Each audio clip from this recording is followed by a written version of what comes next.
A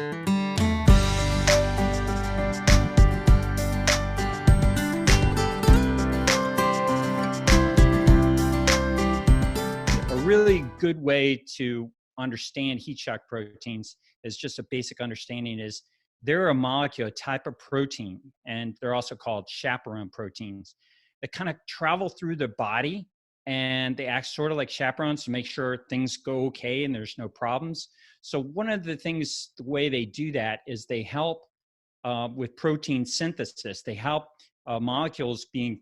proteins being created as they unfold to make sure that they're done with less error and less problems. So basically, you can think of it as making sure the system isn't generating errors and contributing to disease.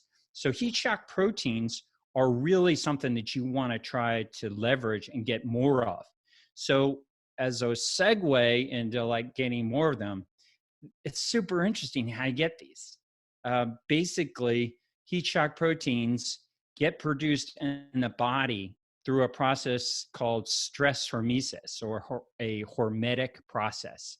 So a hormetic process is along the lines of what Nietzsche said, that which does not kill us makes us stronger. And I think everybody in the audience probably would have heard that. But basically, it's the notion that whatever kind of harms you, but doesn't harm you too long and too much and doesn't kill you, actually has biological value.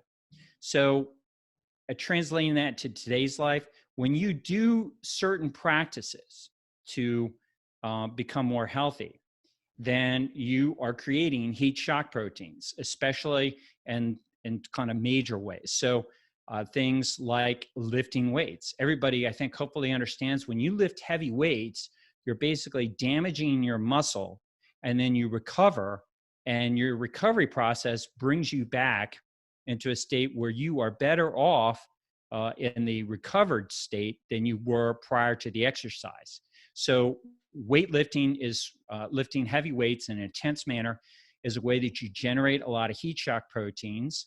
And then you mentioned saunas. So saunas is using sauna therapy, sitting in a sauna is another way that you generate these heat shock proteins because of the heat that you're exposed to, and it causes a little bit of an injury. And then you leave the sauna and you recover and you get better conditions. So people that use a sauna a lot notice that they can start staying in the sauna longer.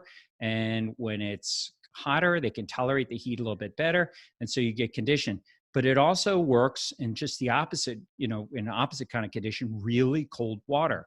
So going into ice water, like an icy lake, a polar bear challenge, or if you have to go in and like hunt and fish in really cold water, you become more resilient and tolerating that cold water, and a sauna. So it's not just the heat, but just, I mean, you mentioned cold too. So you're talking just environmental stress in general, or so any kind of environmental stress will cause those heat shock proteins. So you can also get that from, besides really cold water and really hot temperatures.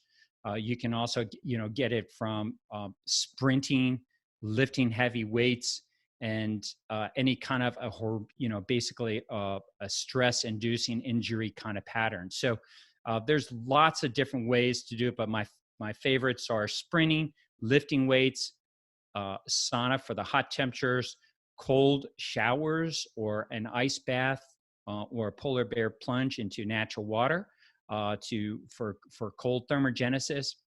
And then another interesting one that a lot of people aren't aware of, but it's a really popular intervention for me to promote, is fasting. So when you deprive yourself of food and caloric intake for a short period of time, or any period of time, you help to create these heat shock proteins. So it's the notion that which does not kill us makes us stronger, needs to be encouraged.